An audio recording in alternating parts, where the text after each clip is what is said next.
درود دوستان نازنینم، بهار عسکری هستم و باعث افتخارم هست که با این آموزش جذاب در خدمتتون هستم. قراره که با هم این اپلیکه زیبا رو ببافیم. البته شما میتونید این اپلیکه رو با نخهای متفاوتی باف بزنید و سایزهای متفاوتی بر اساس نخی که انتخاب میکنید داشته باشید. اگر نخ درشتر باشه کارتون بزرگتر میشه، اگر نختون ظریفتر باشه کارتون کوچیکتر میشه. پس بنا به استفاده‌ای که میخواین از این اپلیکه داشته باشین، یا به عنوان زیرلیوانی یا زیر شمی اگر بخواین ازش استفاده بکنید، یا اینکه بخواین اپلیکه برای روی کیف یا آویز کیفتون داشته باشید، میتونید نوع نختون رو خودتون انتخاب بکنید.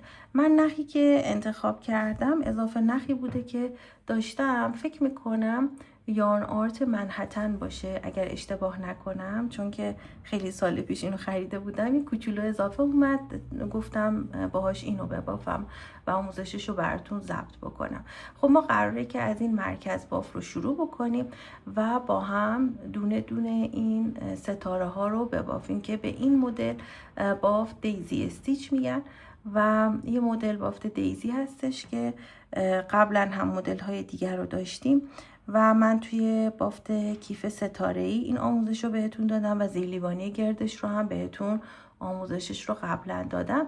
پترن قلبش مقدار متفاوته، خیلی قاعده حفظ کردنی نداره، اما خب بهتون طوری آموزش میدم که به راحتی بتونین بافتش رو بزنین. پس با من همراه باشید و با هم بافت رو انجام میدیم. میتونید از اضافه نخاتون همونطور که گفتم استفاده بکنید. خب ببینید دوستان نازنینم، بافتمون رو اول با ماجیک رینگ شروع میکنیم. به این صورت نخ رو میگیرم و این نخ چون یه ذره مهر و پرز داره، باید موقعی که ماجیک رینگ رو میزنم، هر کدوم از این بافت های پاف استیچ رو که به اصطلاح میزنم، یواش یواش ماجیک رینگ رو جمع کنم که این پرز ها گیر نکنه. پس ماجیک رینگ رو کوچیک میکنم از اول، نمیخوام خیلی ماجیک رینگ بزرگی داشته باشم. خب یه دونه زنجیره زدم، حالا میخوام پاف استیچ اول رو ببافم. نخ رو به اندازه قد پاف استیچی که میخواین بزنید بلند میکنید و باید 4 مرتبه نخ رو بندازیم پشت قلاب، قلاب رو وارد ماجیک رینگ بکنید و نخ رو در بیارید. یه مرتبهش رو انجام دادم، مرحله دوم، 3 و 4. خب این کاری که انجام دادید الان 9 تا لوپ روی قلابتون هست. خب برای اینکه این باف رو جمع بکنید و بعد بتونید یه پایه ببافید بالاش، این دستتون رو اینجا میذارید و قلاب رو اینطوری میذارید پشت نخ و از تمام این لوپ ها ببینید دستتون رو از اینجا بر ندارید. وقتی مهارت پیدا کنید میتونید دستتون رو از این حلقه بردارید. خب از تمام این لوپ ها یک باره عبور میدید. خب حالا من نخ رو اینجا قلاب و وارد این نخی که با دستم نگه داشته بودم میکنم، نخ رو میگیرم. اینجا الان 2 تا لوپ داریم. خب حالا به اصطلاح یه دونه پای کوتاه میبافم، چون 2 تا لوپ داریم پای کوتاه رو میبافم و بعد یه دونه زنجیره میزنم. حالا ببین دوستان نازنینم، ما بافتمون به این صورته که 7 تا از این پاف استیچ ها باید توی ماجیک رینگ بافته بشه و بین این پاف استیچ ها یه دونه اینجا پاف استیچ داریم. خب پس ما از اینجا به بعد باید 2 تا پاف استیچ رو با هم یکی کنیم. خب به این صورت که یه دونه رو بالای این میبافم که این فضا رو پر کنیم و یه دونه رو توی ماجیک رینگ میبافم. خب نخ رو میگیرم میکشم و مجدد بافت پاف استیچ رو انجام میدم. بچه اینجا 2 تا حلقه داشتیم با هم یکی کردیم، گفتم اسمشو بذاریم پای کوتاه. باید توی این فضایی که اینجا یه سوراخ ایجاد شده قلابم رو وارد کنم. توی این زنجیره قلابم رو وارد نمی کنم. توی این فضایی که ایجاد کردم قلاب رو وارد می کنم و یه پاف استیچ می بافم که از 4 مرحله به این صورت تشکیل میشه. خب اینو که بافتم رو تموم نمی کنم، میام یه دونه دیگه پاف استیچ توی ماجیک رینگ می بافم. ببینید 4 مرحله باید این باف رو بزنم. یادتون نره حتما این نخ رو بکشید. خب 3 و 4. حالا الان تمام این لوپ هایی که روی قلاب دارید رو باید جمع بکنید. باید دستتون اینجا بذارید بچه ها. خب و بعد قلاب رو اینطوری نخ رو با قلاب از لابلای تمام این لوپ ها بکشید. یادتون نره این حلقه‌ای که اینجا دستتون گذاشتید اگر مبتدی هستید رها نکنید، یا میتونید اینجا یه دونه مارکر بذارید که و این حلقه مشخص بشه. حالا قلاب رو وارد این حلقه میکنید، نخ رو میگیرید. خب الان ما 2 تا پافستیش توی ماجیک رینگ داریم. این 2 تا رو با هم یکی میکنم این. خب که عملا اینجا باید بافت پافستیچ بعدی رو بزنم. یه دونه زنجیره میزنم. حالا باید اینجا یه پافستیچ و اینجا یه پافستیچ بزنم و با هم 2 تاشو یکی بکنم. ببینید 2 3 و 4. حالا میام توی ماجیک رینگ. ببینید این ماجیک رینگمه. 1 2 3 و 4. خب الان تمام این لوپ ها رو باید با هم یکی بکنم.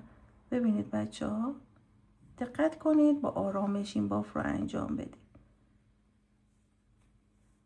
خب این 2 تا رو با هم اینجوری باید ببافم. خب الان 3 تا پافستیش داریم.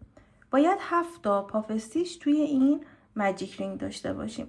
این باف رو تکرار کنید بچه ها. حالا من یکم سریعتر میبافم. یه دونه زنجیره میزنم دیگه، صحبت نمی کنم، شما فقط ببین.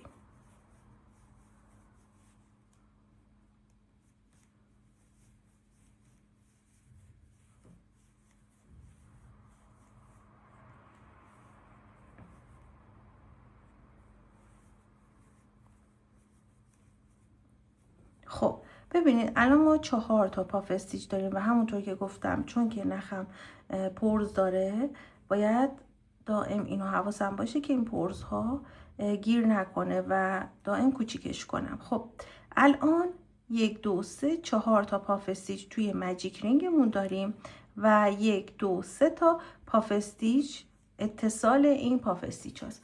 باید همین کار رو تکرار کنید 3 مرتبه دیگه این کار رو تکرار کنید. برای اینکه ویدیو طولانی نشه خودتون بافتش رو دیگه میتونید انجام بدید به راحتی به این صورت. ببینید این یکی رو هم باهاتون ببافم. ببینید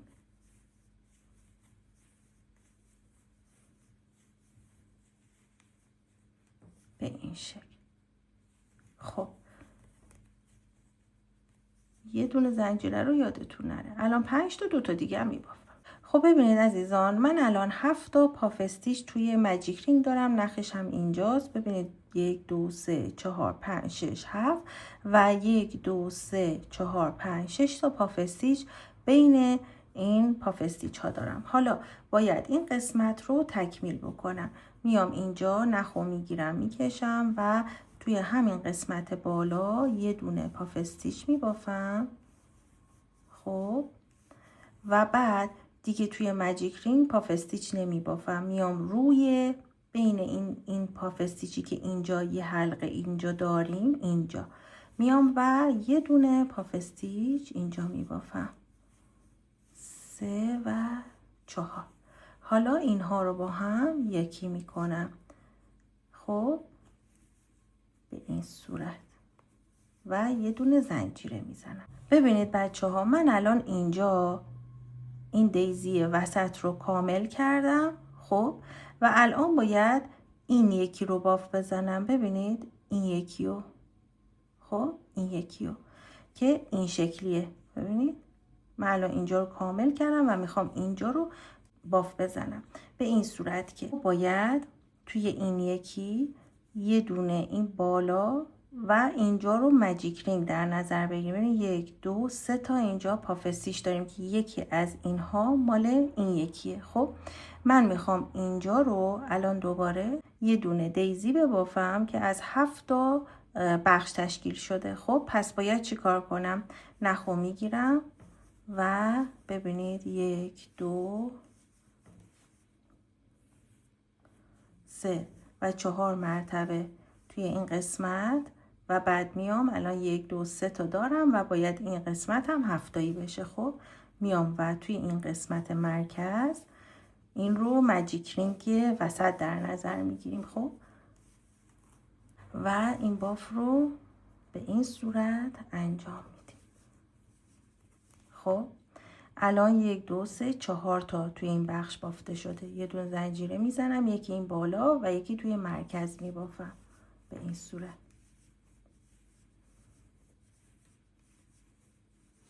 و توی مرکز.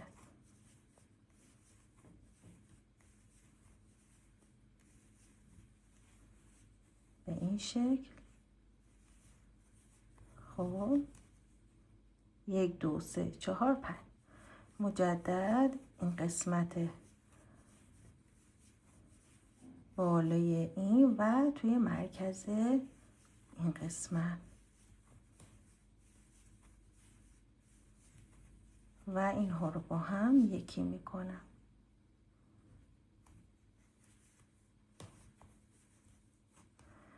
الان 1 2 3 4 5 6 تا از این بخش های پافستیچ این قسمت بافته شده. حالا باید هفتمی رو ببافم.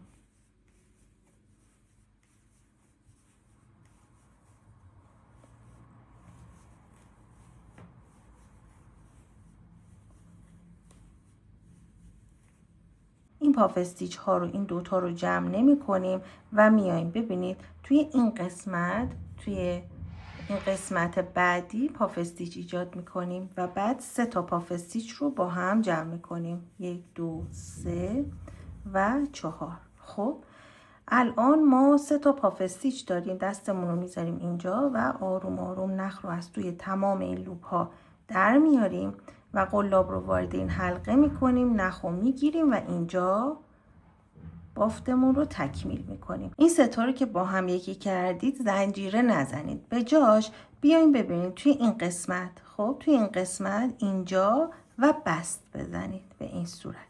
خب بست رو که زدید اینجا باید یه دونه پافستیچ ببافید و بعد توی این یکی قسمت اینجا یه دونه پافستیچ ببافید و با هم یکی بکنید. ببینید یک ذره نخو میکشم بعد از اینکه بست تو این قسمت زدم و پافستیچ این قسمت رو میبافم. 3 و 4. خب اینو که بافتم بعد میام توی این قسمت و پافستیچش رو میبافم. 1 2 3 و 4 و الان 2 تا پافستیچ، یکی برای این قسمت دارم یکی برای این قسمت. اینها رو با هم یکی میکنم و بعد پای کوتاهش و زنجیرش رو میزنم. ببینید بچه ها یه ذره شاید براتون اینکه تو ذهنتون تصور بکنید که این باف به چه صورت است سخت باشه، ولی اگر با من بافتو بزنید اصلا سختتون نخواهد بود. خب حالا من الان میام و ببینید الان اینجا باید تو مرکز این یکی بافتم و بزنم و باید اینجا هم 7 تا از این پافستیچ ها داشته باشم. خب برای همین میام اینجا یه پافستیچ و این وسط هم یه پافستیچ و با هم یکی میکنم. ببینید به این صورت.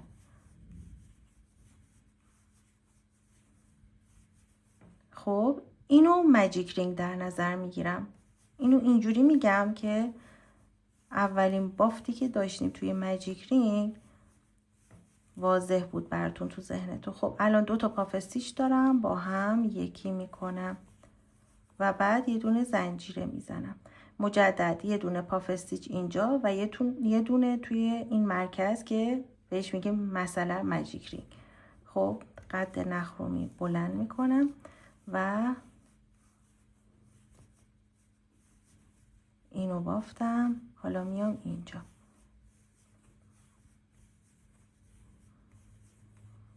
و این دوتا رو با هم یکی میکنم. خب به این صورت.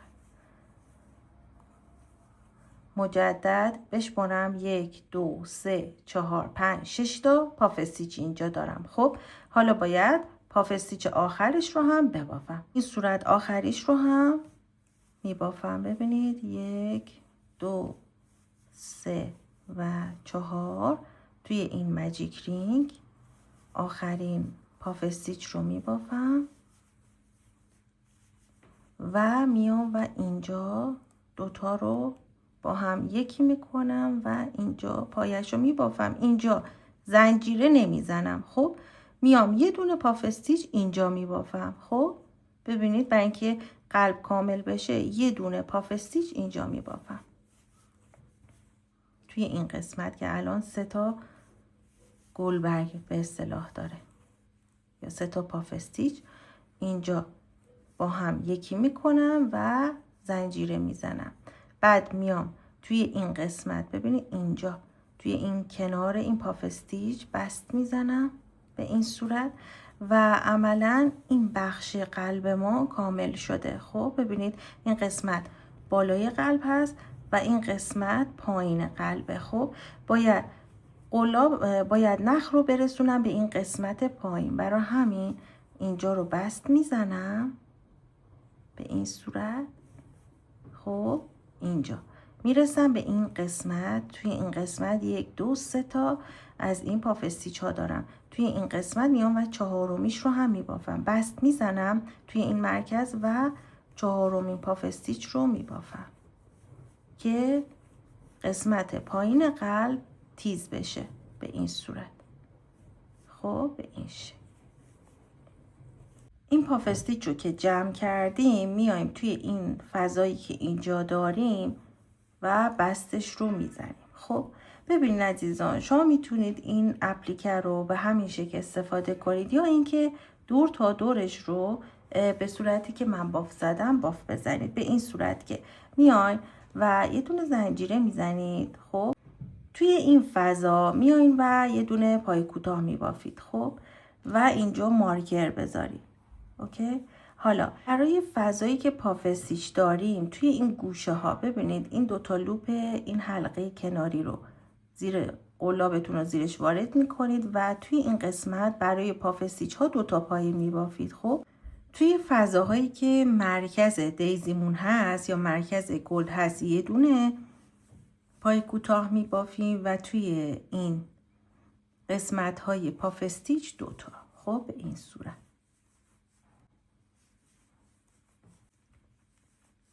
تا برسیم به قسمت این قسمت. ببینید اینجا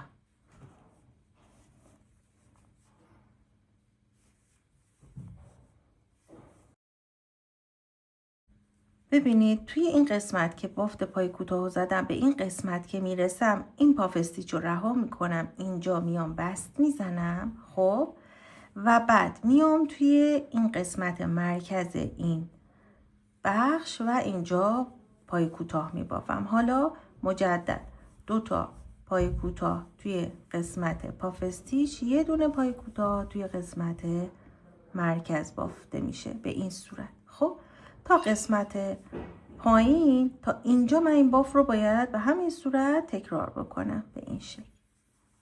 اینطوری ببینید.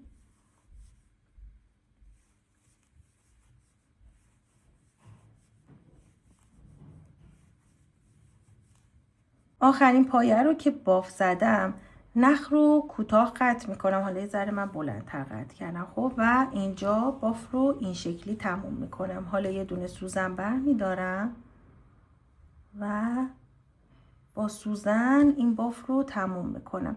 این پایه اول رو رها میکنم. خب و بعد میام توی پایه دوم اینطوری سوزن رو وارد میکنم و بعد از این طرف از وسط این پایه سوزن رو عبور میدم به این صورت. خب و بافتمون رو تموم میکنم. حالا این نخ رو لابلای بافتم مخفی میکنم. خب شما هم نخاتون رو لابلای بافت مخفی کنید. این رو هم به همین صورت و به این شکل 2 تاشو قیچی میکنید. خب این هم از قلب خوشگلی که باف زدیم که به صورت اپلیکه میتونید داشته باشید. میتونید 2 تا ببافید و به هم متصل کنید، داخلش رو پر بکنید. عذرخواهی میکنم بچه‌ها سر صداست، از بیرون صدا میاد. و داخلش رو پر بکنید و میتونید به عنوان آویز کیف ازش استفاده بکنید و همونطوری که گفتم این دیگه به خودتون بستگی داره. امیدوارم که این آموزش رو دوست داشته باشید. خیلی دوستتون دارم. موفق، پایدار و همیشه شاد باشید.